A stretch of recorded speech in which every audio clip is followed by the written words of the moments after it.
kimet I ka të tilla, nuk e ka shtëruese dhe lën hapësirë për interpretime të ndryshme. Mendoj që megjithatë është një konstatim cili s'mundum me ikë askush që presidentja nuk ka pas drejt me dekretin e saj. Mendoj që nuk ka dy mundësi. Ose ka pas drejt, ose nuk ka pas drejt.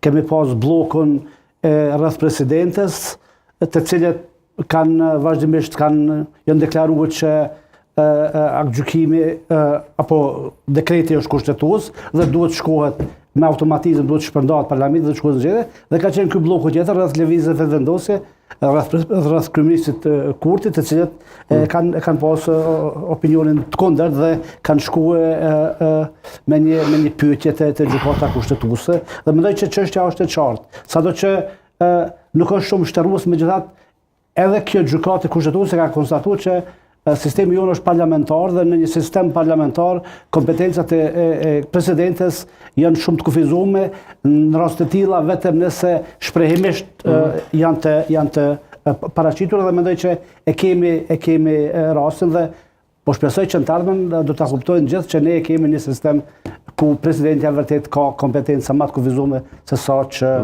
mendohet. Kjo është mirë, edhe shpresoj shumë që partitë politike do të ta kuptojnë rëndësinë e momentit, edhe do të ulen, do të bisedojnë, do të ikën blokadave, do të ikën refuzimeve dhe do të vinë me konsensuse, me propozime konsensuale. Fatkeqësisht në atë rundën e parë, nëse mund të them kështu, nuk ka pas emra të tillë përpas përpas përmendja e zotit Murat Jashari, nuk ka pas ndonjë emër tjetër konsensual, I cili do të pranohej nga një spektër më I gjatë.